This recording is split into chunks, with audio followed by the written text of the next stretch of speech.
We're live here today at Site Talks. But before we start the conversation or the discussion, do not forget to subscribe to our Facebook channel, Site Talks 101.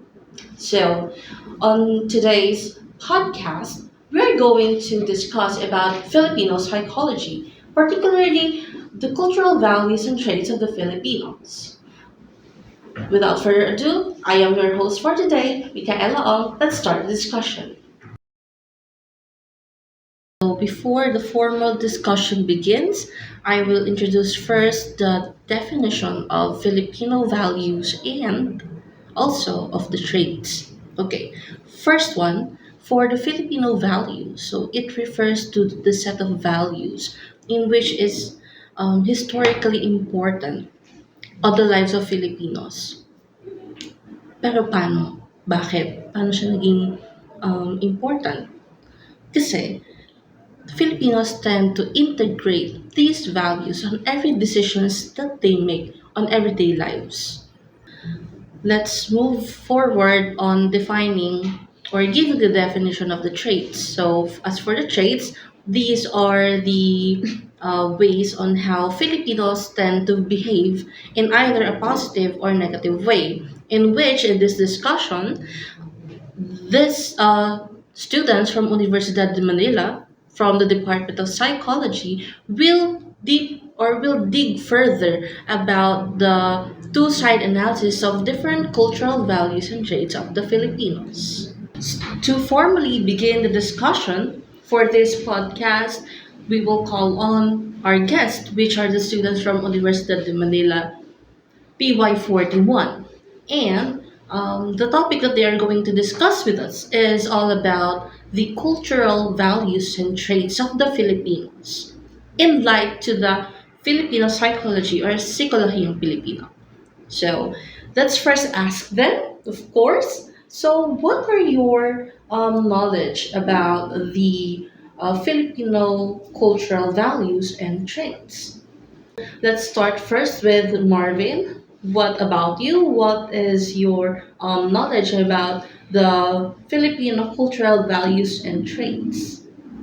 Thank you, Miss Ong, for introducing me. Again, I'm Marvin. So I am the one of the discussion for today to tackle what the one of the value of kagandahang loob is. So if we're going to determine and define what is kagandahang loob is in a Filipino views, it is the characteristic internally or externally dimension of Filipino psychology.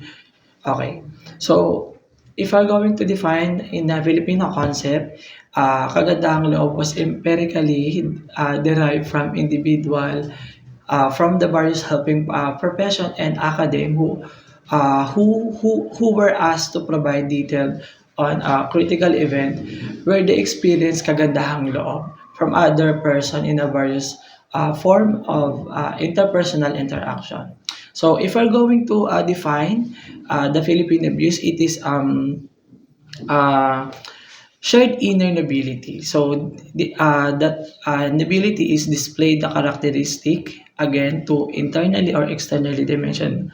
So according to Rohan Resurrection from Lasal, kagandahang loob is a Filipino indigenous concept that is usually used to refer to the action of a person who is capable of exhibiting positive relationship with others. So if I'm going to simplify it again, the kagandahang loob itself, kagandahang loob is pagpapakita ng kagandahang asal or kagandahang pag-uugali sa mga nakakasalamuha natin, hindi lang sa bahay, hindi lang sa labas or hindi lang sa paaralan. So definitely napakalawak niya.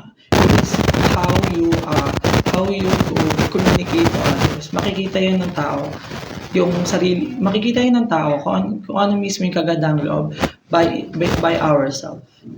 Let's move on to the negative counterpart, okay?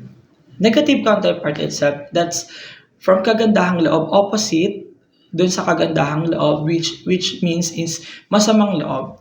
To make it simple, masamang loob, ito yung pagpapakita or pag-uugali na hindi kaaya-aya, inappropriate na pag-uugali na kung saan nakikita or napapakita ng isang tao na hindi maganda or hindi kaaya-aya yung pag-uugali ng isang tao.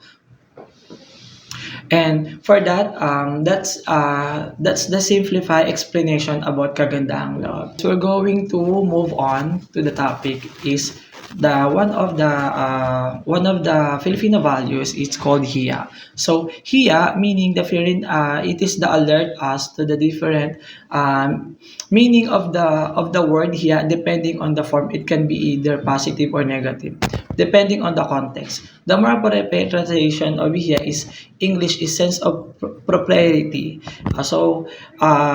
Hiya is the to make it simple, hiya is parang ito yung nararamdaman natin kapag halimbawa nasa isang pangyayari o sitwasyon tayo, let's say papasok tayo ng late, makakaramdam tayo ng hiya. So that's the one of the example of hiya.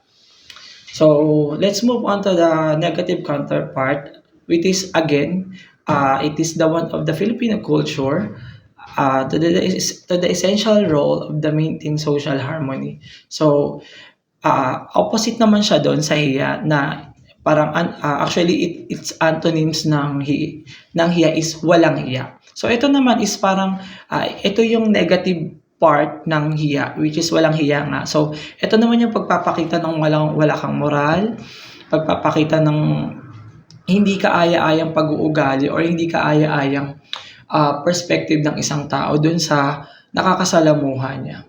So that's the one of example of the negative counterpart of hiya. So again, thank you for listening. Before that, Marvin, actually tama siya, no, na kailangan talaga at a very young age din siguro maituro sa mga bata kung ano ang kahalagahan ng kagandahang loob. Dahil madadala rin yun sa kanilang paglaki. So, for the next discussant, let's call on Ashley. What about you? What's your knowledge about Filipino cultural values and traits? So, thank you for introducing me. So, my name is Ashley. So, may baon akong dalawang Filipino cultural values which are the bahala na and utang na loob. So, let's discuss first the bahala na. So, bahala na has no direct translation or English translation kaya nami-misinterpret siya ng mga Western scholars. Nami-misinterpret ng mga Western scholars as fatalism, which is dinefine nga ni Thomas Anges ang bahala na as the Filipino attitude that makes him accept sufferings and problems, leaving everything to God. So, ibig sabihin nito, ini-interpret nila na lahat daw ng problems ng Filipino is ipinapasa Diyos. Pinapasa Diyos nila, ina-avoid nila yung responsibilities ng na kailangan nilang gawin for that problem. Pero in contrast naman talaga, kung ano nga ba talaga yung psychology behind, the Filipino psychology behind that bahala na, si Dr. Lagmay, dinefine niya ang bahala na as not fatalism. It's not fatalism. So, bahala na is not fatalism, but rather it is a determination and risk-taking attitudes of Filipinos. Na kapag sinasabi nila itong expression na to is the Filipinos are ready to face the difficulties ahead of them. Like they are getting or pumping courage and trust to their capabilities na magawa at ma-achieve nila yung objectives nila para hindi sila panghinaan ng loob. Kasi even before pa nila sabihin yung expression na bahala na, they did their best to be prepared on the forthcoming problem. So, I have cited one study about sa Filipino expression ng bahala na and its influence to the Filipino Catholic beliefs and practices na yung bahala na can be both a negative traits and positive traits. So, nagiging positive traits itong bahala na expression when it comes to for courage and trust, risk-taking attitude. Pero nagiging negative trait siya kapag nagiging fatalism at nagiging over-dependent na sa pagsasabi nito at ina-avoid na yung responsibility. So now let's proceed sa utang na loob. So utang na loob is a Filipino value that enables Filipinos to meet the demands of the world around them. So nami-misinterpret din tong utang na loob kasi in direct translation sa English, it translates as debt of gratitude. Ibig sabihin, nagkakaroon daw ng sense of burden and obligation associated with receiving help. Ayan. Actually, according kay Kaut, dinefine niya yung utang na loob as reciprocal obligation when the recipient of a favor feels indebted to repay the giver in the future. So, may obligation ka talagang i-repay yung tao na tumulong sa'yo. So, in Filipino psychology kasi, utang na loob is defined as gratitude or solidarity. Ibig sabihin, i-highlight dito yung importance ng social connections and reciprocal relationships. Reciprocal relationships in Filipino culture. So, hindi naman ibig sabihin na may utang, no word sa utang na loob, meaning may debt ka na, may utang ka na talaga.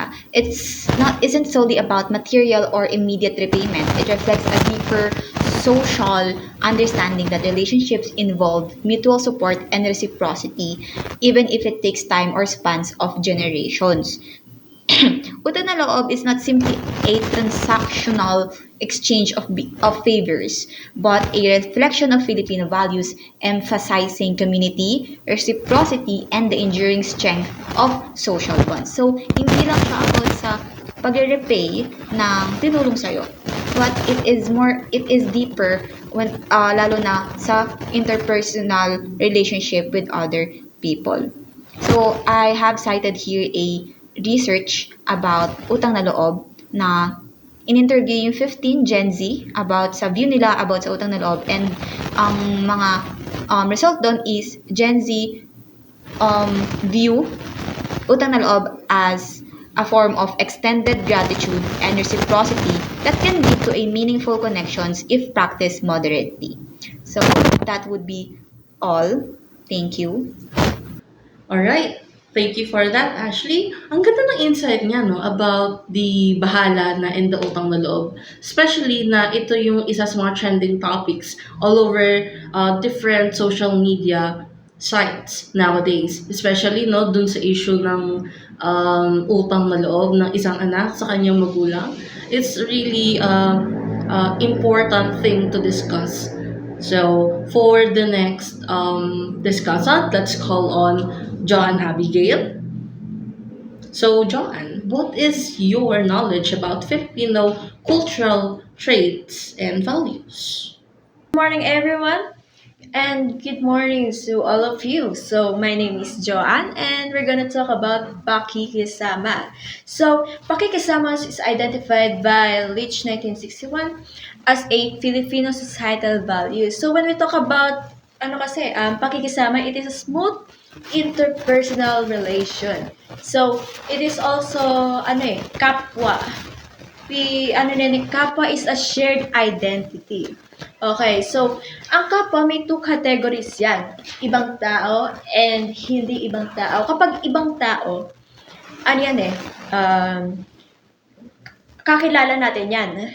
It's like Filipino. Pero kapag hindi ibang tao, yung mga hindi natin kakilala, which is outsiders. So, pag sa two category, ibang tao, hindi ibang tao, sa ibang tao, meron tayong sinasabi na pakikilahok, pakikitungo, pakikibagay, and pakikisama. So, paano ba kapag pakikilahok? It is called joining and participating. So, when we talk about joining kasi, etong nandito tayo sa podcast ito yung pakikilahok. We're having a conversation with one another, discussing topics that we're gonna make it clear. We're gonna discuss what is the meaning of this and that. Then the next one is pakikitungo. So pakikitungo is transaction. So the way I'm speaking to you, the way I talk, the way I'm showing to you my personality and action, that is pakikitungo. It's all about conversation. So the next one is pakikibagay. Pakikibagay is in conformity. Ito yung nakikita natin sa iba, like kapag nasa labas tayo na hindi natin kakilala, pero nasa isang group tayo, we're having no relationship at all. We're doing this pakikibagay. Parang, I should be this kind of person na if everyone is silent, we should be quiet too, di ba? Yung hindi tayo masyadong OA, ganon. So, next one is pakikisama. Yeah, being along with. Ito yung ginagawa natin in everyday lives, especially with our tropa and mga kalapit natin. It has relationship and intimate relationship with others. And pag sa hindi ibang tao, ito yung pupasok dito yung pakikipagpalagayang loob. One of nito example is kapag sa jeepney. In jeepney culture, 'di ba, lahat tayo makikiramdam na ay yung tao na ito nasisikapan, we should move. So andyan yung understanding and acceptance. And then the last one is the pakikiisa. Pag sinabi natin pakikiisa, ito lang one explanation for it. Being one with nation. Because just like example of this, in national election, yan yung collectivism, being one with the choices of everyone. Then the next we're gonna talk about is kalayaan. So when we talk about kalayaan, it refers to the freedom and license to do as you please. So what you also need to be aware of is the consequence of your actions and decisions in life. So kapag sa kalayaan kasi, it's a matter of life or death. One example nito sa Filipino psychology is ang ating our past with the colonial exploitation and our resistance with the colonizer like Espanyol, Americano, and Japanese. Yes, so that's the example of the colonial exploitation. And from that, this stemmed to the Filipino giving importance to kalayaan. Because if they did not resist and fight for independence, wala na sigurong Pilipinos ngayon, di ba?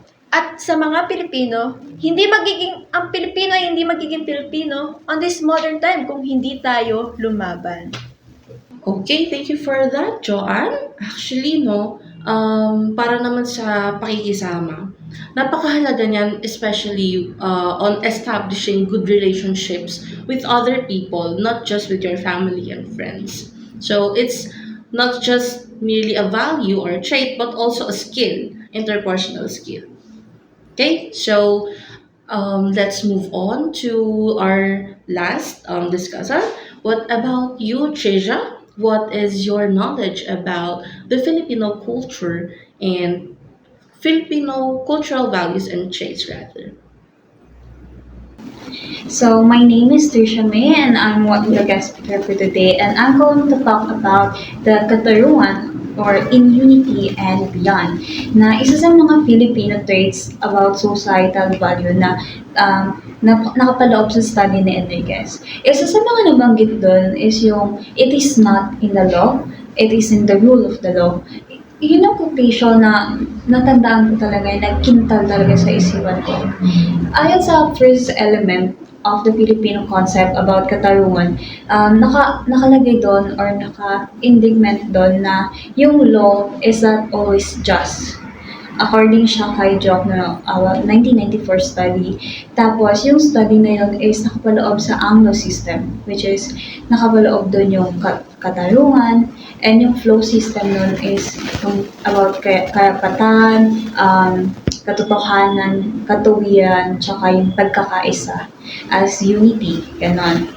And then, how does the Filipino psychology behind that katarungan or societal value that I'm talking about is that medyo nag-umpisa or na-influensyahan talaga siya dun sa JJ movement or na-enlighten siya dun kay Benigno the First death. So, kung babalikan natin yung history nun, nagkaroon ng political awakening dahil sa assassination na nangyari that time kay Benigno, which is nangyari siya nung time ng Marcos regime na nagkaroon kasi talaga ng whitewashing, may mga political problems and issues na nagkaroon ng pagkakamulat ng mga Pilipino na magkaisa para malaman kung ano yung katotohanan na nangyari doon. And then yung sa katotohanan na yun, nagkaroon ng pangangatuloy ng mga Pilipino na kailangan talaga nilang magkaisa. And then, paano nga ba natin i-connect yung katarungan about doon? So, ayon nga doon sa study ni Benjamin Tolosa, isa siya sa mga prominent na gumawa ng study about political economy ideologies about societal justice or social justice about katarungan is that yung ideohila na yun about sa social justice ay may negative counterpart about the death of Benjamin, which is the dogmatism and whitewashing that happened at that time na hindi talaga okay sa mga tao, or which is na hindi naging okay kasi nga 'di ba sa buong history ng pagkakaroon natin ng kolonyalismo ay ayaw ng mga Pilipino yung pananakop, and ayaw nila sa hindi makatuwirang pamumuno. Kaya masasabi natin na nagkaroon talaga ng connection yung katarungan sa Filipino political system na hanggang ngayon ay ating inilulunsad. Ayon naman kay Dr. Francisco Namento, he stated that dogmatism is incompatible in dialectic materialism that makes politics dogmatized and ambiguous in terms of political system. Kasi yung kultura natin, as definition and conclusion ng ating sasabihin, is nagkakaroon talaga ng pagkakaisa para sa katarungan at maipakita yung katotohanan sa malinaw na pangangatuwiran. Ayun. That's all my suggestion about katarungan. So, paalala lang no, sa ating mga viewers, hindi lang sa ating mga discussants, na ngayong darating na elections, especially for the local government unit, kailangan nating pairalin ng katarungan, bumoto ng tama para, di ba, magkaroon tayo ng mga leader na kung saan ay i-embody nila yung good Filipino cultural values and traits na deserve ng mga Pilipino. And that's a wrap. Thank you so much for listening to this podcast. Once again, I am Micaela Ong, your host for this Side Talks.